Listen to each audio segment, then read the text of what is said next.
Non, mais on sera mort, il n'y aura pas de successeur. On a gagné combien de fois déjà, la France ? On a gagné 4 fois. On a gagné 5 fois. Voilà, on a gagné 4 fois. La 5e, on a gagné 5 fois. Mais c'est vrai, 5, c'est vrai qu'il y a aussi une dimension géopolitique. Et quand nous étions forts, quand le général de Gaulle était présent, on gagnait l'Eurovision. Je suis désolé de le dire. Mais non, C'était mieux avant. mais non, c'est vrai. Ah, ça joue. C'était Valéry Giscard d'Estaing avec Marie-Myriam.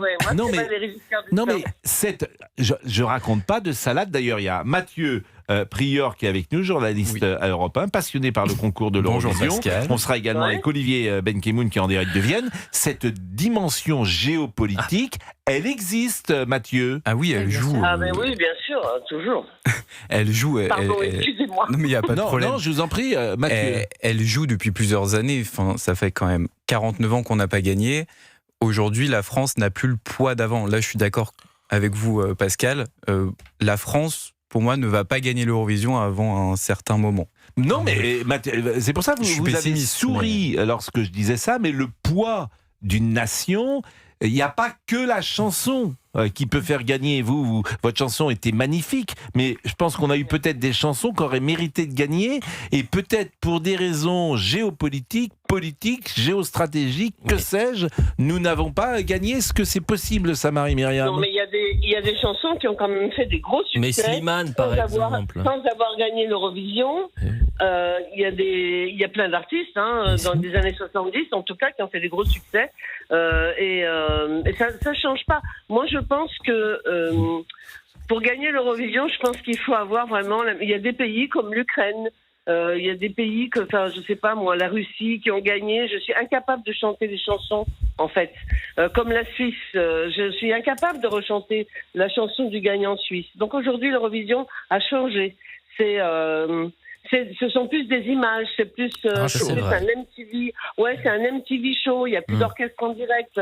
Ça a vraiment tout changé. Donc il faut que nous aussi, on pense autrement à ce qu'on envoie. Et voilà quoi. Et peut-être que justement demain soir, Monroe va faire la différence avec sa voix lyrique et variété en même temps. Enfin, je sais pas. Peut-être que justement, elle va faire la différence. Comme moi, j'ai fait la différence avec les 8 premières mesures a cappella. C'est ce qui avait marqué à l'époque.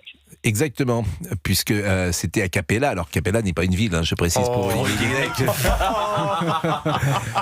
Quand Marie-Myriam dit qu'elle a fait la différence je voulais prendre un Airbnb à Capella. Oui. Et on rappelle d'ailleurs la ville dans laquelle vous avez gagné, Marie-Myriam. Moi, c'était à Wembley, en Angleterre. Exactement, et après, donc, lorsqu'on gagne... Mais a cappella, ça, je ne savais pas, par contre. C'est-à-dire... Non, je ne savais pas qu'elle devait chanter a cappella à l'époque. C'est ce que... les 8 premières secondes. Ça n'a jamais été refait. Les 8 premières secondes. Les 8 premières secondes. Non, elle dit non. Oui, les 8 premières mesures. Les 8 premières mesures, mais c'est ça me paraît long, non ? Écoutez-les, regardez, écoutez-les. Écoutez-les, le début de la... Comme un enfant aux yeux de lumière qui voit passer au loin les oiseaux.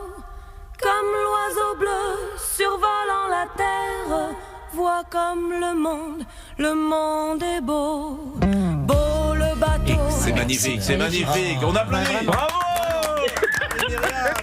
Elle peut pas regagner, non, c'est pas possible. Voter pour vous. Moi, je vais revoter pour vous. Bravo à 19 ans et j'avais la trouille de ma vie, quoi. C'était ça qui me faisait peur. C'est ça qui est fou quand même. Vous avez traversé la vie avec cette chanson. Il est 17h12. On marque une pause et Mathieu va être là. Nous serons en direct avec Olivier Benkemoun qui sans doute des anecdotes formidables sur l'Eurovision. J'en aurai une. Qui pourra nous faire partager. Puisque Monsieur Benkemoun, c'est Monsieur Anecdote qui généralement peu ou pas d'intérêt. Mais en revanche, cette fois-ci, je sais qu'il a travaillé les anecdotes de l'Eurovision. Et nous sommes également avec Mathieu Prieur, qui est journaliste européen, passionné par le concours de l'Eurovision. D'ailleurs, pourquoi vous êtes passionné ? Alors, j'étais chez ma grand-mère, j'avais 10 ans. On a regardé l'émission et à ce moment-là, je n'ai pas pu m'en détacher au fil des années. Et en fait, ce que j'aime beaucoup, c'est la confrontation entre les pays européens, la proposition de chansons dans toutes ces variétés et la compétition. C'est ce que j'aime, surtout. Et demain, par exemple, il y a combien de chansons demain ? 25. Bon, il y a... qui n'est pas là, d'ailleurs ? L'Espagne n'est pas là ? L'Espagne n'est pas là, la Slovénie, les Pays-Bas, l'Islande et l'Irlande. À cause d'Israël ? Ils boycottent Israël. Bon. Vous connaissez les chansons ? Vous les avez écoutées, ces 25 chansons ? Oui, toutes. Ça, c'est fou. Et vous êtes fait un avis, donc, Oui. assez bon. Oui. Et quand vous écoutez les chansons, entre le moment où vous les écoutez et le résultat final, est-ce que vous voyez juste, généralement, à grands traits, le classement final ? Alors, l'année dernière, pour le top 5, j'en avais 4 de bons. Donc, je pense que oui. Mais cette année, il y avait beaucoup de différences entre la chanson qu'on entendait avec le clip vidéo sur YouTube, sur les réseaux sociaux, et la prestation télévisuelle, comme on a vu lors des 2 demi-finales cette semaine. Il y a beaucoup de différences. Donc, on se fera un vrai avis demain soir lors de la finale. Et oui, parce que hier soir, j'ai vu qu'il y avait une émission qui passait sur France 3, je zappais, il y avait de l'Eurovision, j'étais Alors, surpris d'ailleurs. Hier, il y avait la 2e demi-finale sur France 4. Ouais, mais avant, il y avait pas. C'était sur France 4. Oui. Bon. Mais il y avait des demi-finales dans le temps Depuis de la même manière. 2004. Ah oui, effectivement, j'ai manqué des épisodes. Mais elles sont retransmises. Oui, les Depuis deux. 2004. Oui. Ah oui, effectivement, j'ai manqué beaucoup d'épisodes. Et Monroe, les chances de Monroe, qu'on a reçue d'ailleurs ici, qui est une jeune Française, qui va défendre la chanson française. Est-ce que la chanson est belle ? Regarde-moi. Bah écoutez, elle est magnifique. Moi je l'ai écoutée, elle était à 10 mètres de moi quand elle a chanté cette chanson le mois dernier.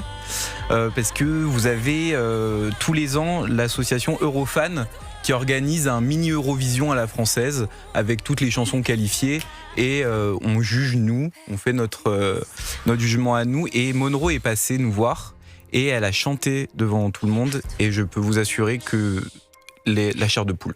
Vraiment, Donc, sa vous voix, pensez elle est qu'on a une magnifique. chance ? Alors, Est-ce que c'est une chanson calibrée pour l'Euro selon vous ? Alors, pour l'Eurovision, oui, mais je pense pas qu'on va gagner. Je pense qu'on va faire 5e, c'est déjà Pourquoi bien. Alors, on va cartonner avec les jurys, car j'imagine que vous n'avez pas regardé la 2e demi-finale hier, mais elle a fait sa C'est depuis 2004. Hein. Donc elle a fait sa prestation et c'est magnifique au niveau télévisuel, mais je pense qu'elle va cartonner au niveau des jurys, mais le public, ça va faire comme Louane l'année dernière, 40 à 50 points, car il y a d'autres chansons qui sont beaucoup plus vitaminées, on va dire, et donc qui vont attirer l'œil du public et ils vont voter plutôt pour ces chansons-là, comme la Finlande qui est la grande favorite cette année. Alors, le classement final est déterminé par le jury, qui pèse combien le jury sur 50-50. 50-50. Et le public, il vote comment ? Alors, un SMS, vous votez pour le numéro de la chanson. Il n'y a pas de triche. Non. Alors, c'est pas un congrès du PS. Alors, je peux vous assurer qu'entre l'Arménie et l'Azerbaïdjan, oui, il y a eu de la triche. Il y a plusieurs années. Mais le monde, toute l'Europe vote, par définition. Toute l'Europe, oui. Donc toute l'Europe vote avec le SMS. Oui. Bon. Et il y a combien de votes, vous le savez ? Oh, bah écoutez, je sais que là, le New York Times a sorti le nombre de votes pour le télévoting de l'Espagne l'année dernière. Ouais. Je crois que Israël, qui a reçu donc les 12 points, ils étaient à entre 30 et 40 000 voix. Et le deuxième était à 10 000 voix. Donc, voilà, vous avez des dizaines de milliers de voix. C'est donc à Vienne, cette Exactement. fois-ci. Et le favori pour vous, c'est la Finlande. Oui. Alors pour les bookmakers aussi, ils la mettent à quoi 40% de chance de gagner. La chanson. Bon. Mais moi j'aime bien l'Eurovision, mais à chaque fois que je le regarde, je peux pas m'empêcher de penser et de me dire que tout est joué d'avance, que quoi qu'il arrive, le top 5 est établi, le top 10 aussi, et qu'il y a une forme un petit peu de... Non, c'est totalement faux. Oui, en fait, je suis complotiste de l'Eurovision. Bon. Exactement. Moi, je suis le seul qui trouve ça nul. Oui, Marie-Myriam, est-ce que vous l'avez écouté, la chanson Monroe, et qu'en pensez-vous ? Bien sûr, je l'ai écoutée. J'ai même fait une émission de télé avec elle. Non, mais moi, je pense beaucoup de bien de la chanson de Monroe et je pense que... Enfin, je me dis que peut-être on va faire la différence avec sa voix, comme je dis, semi-classique, un peu... Enfin, opéra, un peu cette voix... Elle a une voix fantastique, extraordinaire. Elle a une puissance dans la voix extraordinaire. Et je comprends que vous ayez eu la chair de poule en l'écoutant. Et elle a 17 ans. Et elle a 17 ans, elle est plus jeune que vous.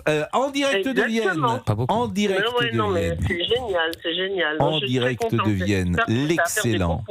En direct de Vienne, l'excellentissime, le remarquable, l'unique, Olivier Benkemoun. Bravo. Bravo. Olivier. Bonjour. Bonjour. Dans la ville de Sissi et de François-Joseph, comment allez-vous? Je suis juste à côté du musée Sissi d'ailleurs. Oh, c'est magnifique. Qu'est-ce que c'est beau, Vienne. Saluez-la de notre part. Bon, comment ça se prépare? Comment ça se prépare, dites-nous, demain, dans des conditions particulières? Parce que l'Eurovision est boycottée par certains pays du fait de la présence d'Israël qui doit être sous sécurité, j'imagine, Olivier Benkemoun. Oui, comme l'an dernier, comme l'année d'avant. Ça fait quand même 53 ans qu'Israël participe à l'Eurovision. Donc, mais c'est assez nouveau et c'est vrai que c'est la première année où il y a autant de boycotts de la part de pays qui ont été cités par Mathieu tout à l'heure. Il y a 5 pays qui boycottent l'Eurovision, qui ont décidé, alors non pas de ne pas diffuser, c'est ça qui est amusant. Il y a sur 5 pays, il y en a 2 quand même qui vont diffuser l'Eurovision sur leur chaîne, mais sans leur candidat. C'est quand même assez fou. Et la Slovénie, alors eux, c'est les plus radicaux. Ils ont décidé de faire une soirée super pro-Palestine, évidemment, donc avec des documentaires, etc. Et en Espagne, je crois que la télévision va diffuser un autre concours de chant.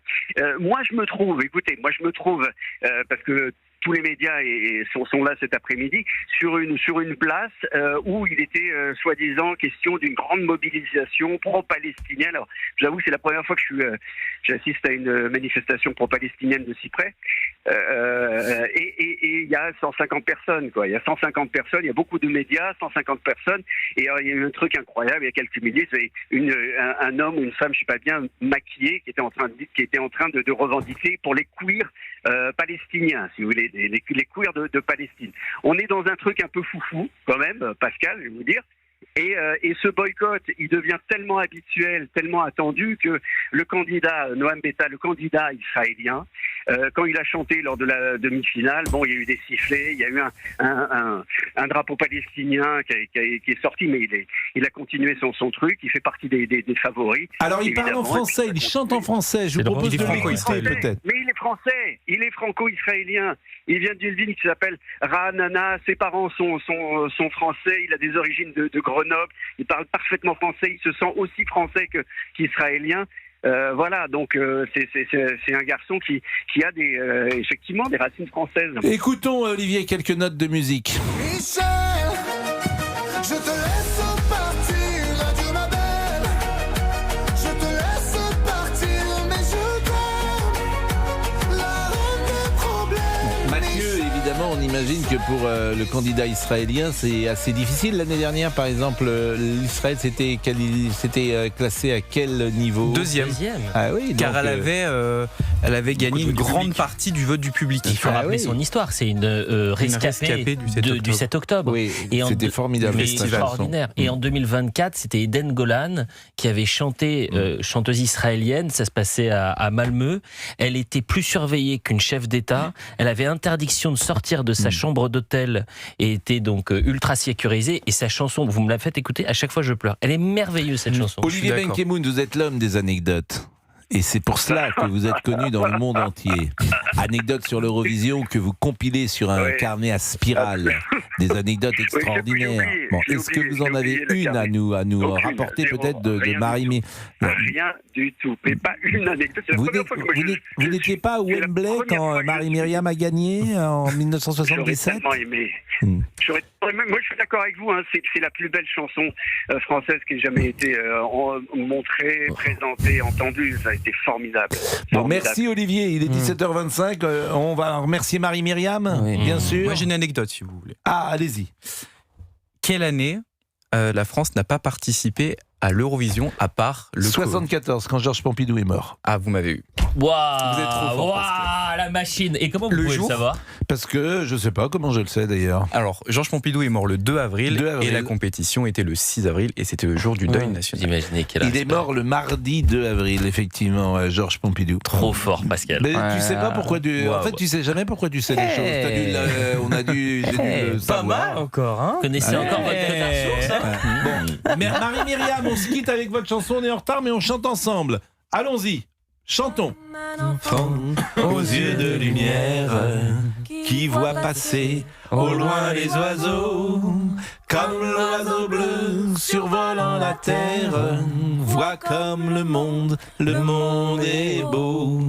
Beau le bateau dansant sur les vagues, ivre de vie, d'amour et du Belle la chanson naissante des vagues, abandonnée au sable blanc, blanc l'innocent, le sang du poète qui en chantant invente l'amour pour que la vie s'habille de tête et que la nuit se change en jour, jour d'une vie où l'aube se lève pour réveiller la vie aux yeux lourds, où les matins effeuillent les rêves pour nous donner un monde d'amour. L'amour c'est toi, l'amour c'est moi, l'oiseau c'est toi,